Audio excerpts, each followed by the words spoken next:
It's been a while since I've written anything related to the Disney Corporation, and I'm sure you can understand why. A lot has been going on since my last post. I've received a lot of questions and concerns from folks who read my first-hand account of Mowgli's Palace, a resort that was built and abandoned by Disney. I want to thank everyone who mirrored my post. It's been taken down from a few places, mostly corporate sites that were easily leaned on by a larger power. However, for every nuked topic or disappearing blog post, it seemed like 100 more have popped up. This is something they'll have to face. There's no turning back for them. None for me either. I'm definitely being followed. For the first 2 months or so, I chalked it up to paranoia. Any casual glance or half smile in my direction set me off. Hair standing on the back of my neck and everything. The first one I was actually able to spot, was a telephone worker milling around my apartment complex. He was middle-aged, doughy, dressed up as you'd expect. But something seemed off about him. I couldn't place it, but I knew this wasn't just my imagination acting up. He was awkward and out of place, not somebody who was comfortable doing his routine job. I followed him around the corner, only to lose him there. When I turned to go back home, there he was, staring directly at me, about 10 feet behind me, expressionless and cold. "Exploring?" he asked. That was all he said. There was an accusing tone to his voice. Tell me, what blue-collar phone jockey does that? I guess that's the worst part. Never feeling safe, never feeling alone. That, and the occasional Disney merchandise left somewhere for me to find. Little rubber Mickeys in the mailbox, a Disney Adventures magazine on my bookshelf. They hide little Mickeys everywhere. 3 circles, 1 big, 2 small, and the silhouette of the famous mouse's head. I've started keeping a running list of Mickeys I've found. Coffee cup rings on my coffee table, 1 big, 2 small. Colored glass bottles left on the doorstep, viewed from top down, all the bottles red. Graffiti on the wall on my way to work, a huge earth, small sun and moon in the proper locations. They're everywhere. People have emailed me about this as well. If you repost anything I have to say, you're gonna start finding those outlines. I guarantee it. The best one by far, one that actually made me laugh because of the horror of it all, was a drawing in chalk next to my car.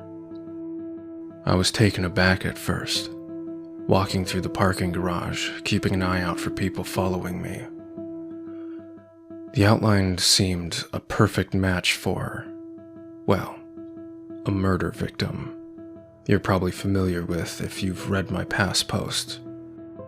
Written in yellow, paint, I'm sure, was a single word: retract. The only good thing that has come out of all this is that I know I'm not the only one who's seen something they shouldn't have. I'm not going to give their names because, well, if I have to tell you why, you haven't been paying attention. Researcher goes to Disney parks whenever he can, all throughout the year. He's not going to have fun, enjoy the rides, etc. He's looking for the mascots. There's been a long tradition, apparently, of people reporting strange patrons throughout the park. Silent, motionless, staring patrons of every age, shape, and size. Men and women, adults, children, and teens, all wearing Disney-themed gas masks. Way back when, Disney would get tons of complaints about oddly dressed folks following others around the park. Folks who would then merge into the crowds and disappear. Later on, the gas mask caused folks to draw other conclusions. Reports of possible terrorists and bombers started flowing. All of those reports likely went straight into the trash can. I know I can't find any sign of any such occasions reported on by the media, although you should be aware of the fact that Disney can pretty much control its press like no other. Researcher goes to the parks, talks to a few people, and tries to not draw any attention to himself. He'll just ask 3 or 4 families if they've seen his friend who's wearing a funny mask. He has yet to see a mascot for himself, though on one occasion, a child pointed him towards Frontier Town. As he raced through the crowd, he heard a single voice ahead cry out, "Mommy, I want a goofy air mask too." A fellow I'll call lifeguard worked in a Disney water park from 2001 through 2003. He stood at the top of a huge water slide and made sure none of the kids got too rowdy. He passed the kids through one at a time, telling them over and over again to be safe, keep their arms in, and so on. One day, as he tells it, this fat kid goes down the tube and doesn't come out the other end. He sent 2 or 3 kids after. The whole thing moves at a steady clip, so naturally you'd expect that if Fatty got stuck, the kids that followed him were stuck too. Not so. Only the big kid disappeared. Everyone else comes out the other end, cheering and splashing like nothing's wrong. Lifeguard shuts down the slide, much to the aggravation of the kids waiting. Before he can go through any of Disney's strict procedures, splash. Fatty finally comes out. Staff members pulled the kid out of the water. He sank like a stone when he hit, his skin already blue and his eyes wide. All he would say was, "No face kids," and "Stop squeezing." The kid was okay, in case you're wondering. He got carted off right to the medical center. When lifeguard was told to open the slide back up, he made a big fuss about how it clearly wasn't safe. Despite his complaints, he was threatened with firing and begrudgingly opened the slide again.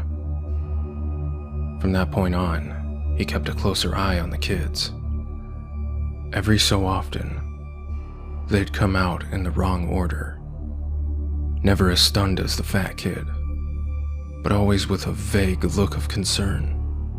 A dreamy half-stupor that seemed as if they were trying to figure out what was reality. They'd take on some water and choke a bit, and they'd never come back up to right again. I read his emails with the same sort of unease you might be feeling right now. I wanted him to share his own story, but in the end, he didn't want to expose himself that way. I can't say I blame him. Snow White, which wasn't the actual role she played, was a character in the park. She had a nice little tidbit for me. You know what happens when a costume employee drops dead in his suit? Like, 1 second he's taking a picture with little Jimmy, and the next he's had a fatal stroke. A second costume mascot in the area has to sit with the corpse on a curb or bench and wait for a designated dry cleaner to arrive and cart the body away in a discreet manner. All the while, patrons have no idea they're sitting with the dead body for photo ops. Feel free to check your photo albums at this point. That was bad. But another fellow, janitor, went completely off the creepy charts. Disney World, and probably others, is built with a series of underground tunnels just below your feet. 3 stories worth, Anything and everything you can imagine is down there, for use of the employees. They're called utilidors, utility corridors. Basically, that's the reason you don't see characters out of place or janitors wandering through the park. They pop in and out of hidden doors and travel a concealed town you're walking on. Janitor told me something that might be common knowledge, but was nonetheless news to me.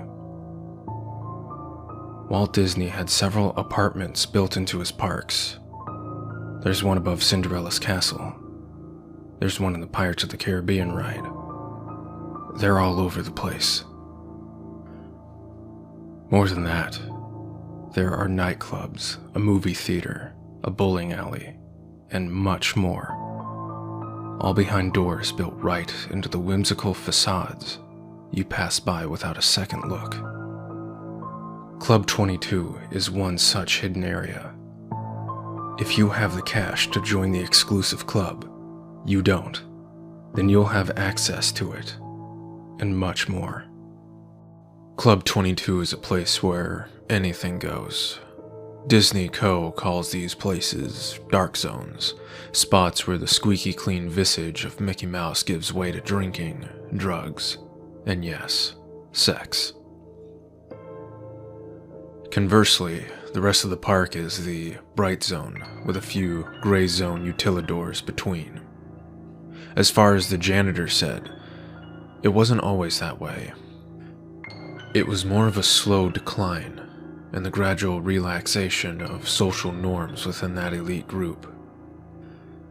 The reason he knows all of this, you may have already guessed. He cleaned it. After a lengthy background check and a non-disclosure form, janitor moved up from a park attendant to one of the dark zone cleaning crew. Now, before you get some satanic human sacrifice vision in your head, janitor saw nothing of the sort. Lots of empty alcohol bottles, yes. Used condoms scattered like deflated New Year's balloons. Oh yeah. He cleaned up his fair share of blood, piss, and vomit. But it was all down to the unrestricted behavior of patrons as opposed to any sort of cult behavior. At least that's how he sees it in retrospect. All that trash, that profane shit, went into a furnace and mingled with the smoke of a quaint cottage's chimney. If you've been to Disney World, you've breathed ultra-condensed sin. Breaking up this information was Hammer. Hammer mailed me the old-fashioned way, though I don't know how he got my home address. He sent me photocopies of work papers proving his employment, with the instructions to burn them when I was convinced, which I did, gladly. Hammer worked around the Disney World park, doing demolition and construction. At one point, he approached a superior regarding some strange construction plans. There was a wide, rectangular area marked off on the blueprints, about the size of a supermarket. The area was left unnamed, and only bore the words, "Do not dig." Not only was his superior in the dark, but he was super fucking purposely in the dark. He didn't want to talk about it, he didn't want to know about it, and ended the conversation with, "This space intentionally left blank." Hammer didn't get it. The area seemed a waste of space, and it was directly conflicting with the work his team had been given. He started poking around the area on his off time, finding only a derelict steel door and a great span of concrete just beyond. It was a supermarket's worth of blank, gray floor. Soon after, Hammer started picking gascots out of the crowd. Unlike all other reports, the people, the things, would stand in full view of the guy. They'd cluster together in the distance, or they'd just be pressed against a wall when he turned a corner. He said they moved weird, like they were weak or injured, like a deer that's been run down by a hunter and can't flee anymore. The gas masks that Disney character faces with filters jammed in. He noted that they seemed wet on the inside, like condensation on a car window. Tiny beads of water glimmered behind the glass, making it impossible for any of them to actually see. Probing further, Hammer started asking questions of anyone and everyone who had been working in the park for a decade or more. He hit dead ends throughout, until he was directed to Ida, an elderly woman who worked in a restaurant on Main Street. She had been there since way back, and though nobody had the balls to ask directly, everyone knew she had plenty of terrible stories to tell. Hammer asked about the empty space, then about the gas mask customers, and at first, he thought he would have received the same non-answer he had gotten so far. She was quiet, eerily quiet. "Room 0, she croaked, a single shaking hand placed to her cheek, as if she were a little girl fearing a father's punishment. She didn't meet the man's gaze for the entire conversation. Room 0, as it turned out, was yet another hidden room, just like the apartments and Club 22. However, its sheer size and its spot deep beneath the park set it apart from any of the fun dark zones. It was a bomb shelter. Room 0 was built to withstand a massive attack, be it conducted by foreign or domestic enemies. Room 0 was to be stocked with enough rations to feed the entire park's average number of patrons at any given moment, and housed a similar yet lavish panic room of sorts for Disney higher-ups. During World War II, official Disney gas masks were actually produced for children to wear in the event of an attack. The idea was that it would be less scary for kids if Mickey's face was emblazoned on the wartime safety device. Yes, I know the obvious problems with that. During the Cold War scare of the 60s, when Disney World was constructed, Room 0 was stocked with similar masks as well. Whether they cared about the fears of children or just callous branding, the things found their way down there. What's more, some genius decided that kids would then be frightened by the gas masks their parents wore. And so all masks, adult and child, were made to comply to this insane standard. Ida described it as treating a wound with lemon juice. None of this explained what Hammer had been seeing, though. Not only the seemingly supernatural appearances, but the emptied-out room as well. "I've been in there," he explained. "There's nothing but a cement floor and 4 walls." "No." Ida shook her head and covered her mouth, stifling a sob. "You've been on top of it."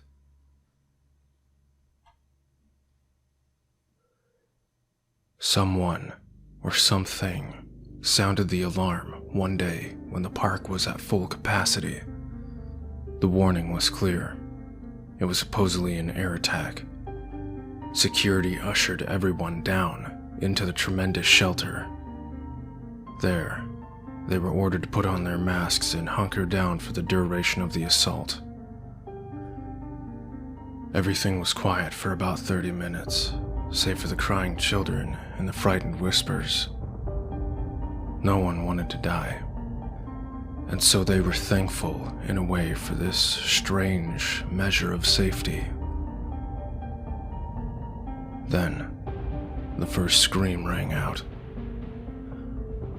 Waves of shrieks and yelps rippled through the crowd, from one wall to the other, back and forth. Commotion from the disgruntled patrons was drowning it out. Despite security guards urging to calm down and keep their cool, the crowd became more and more agitated until finally, After nearly an hour of madness, the lights flickered, then died. What followed could be described only as utter chaos. In the dark, only the wails of the young and the anguished cries of adults could be heard in a massive, swelling din that bloodied the ears of all within that black echo chamber.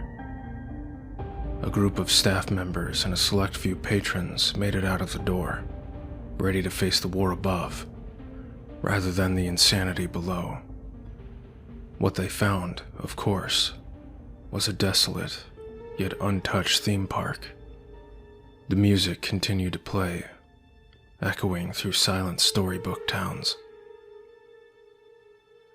Upon returning to room 0, the few who stood at the top of the steel staircase that led down into the pitch blackness heard no signs of the previous fray. There was only silence. Ida herself descended that staircase, despite the begging of those she left above.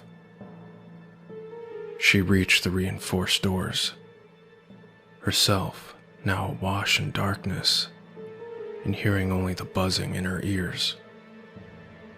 A single voice came out of that dark chamber. "Shut the door, dear. You're letting out all the cold."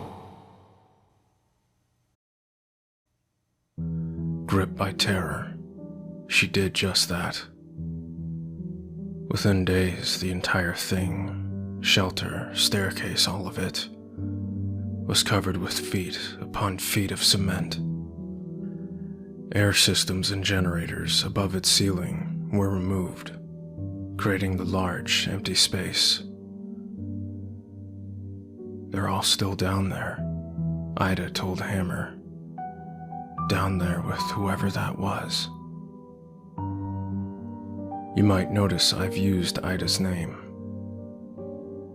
Unfortunately, she passed away soon after telling her story. Accidental fall, supposedly, after getting out of bed to turn on a light. Such a company devotee, the paper reported, that her entire bedroom was covered with Mickey silhouettes.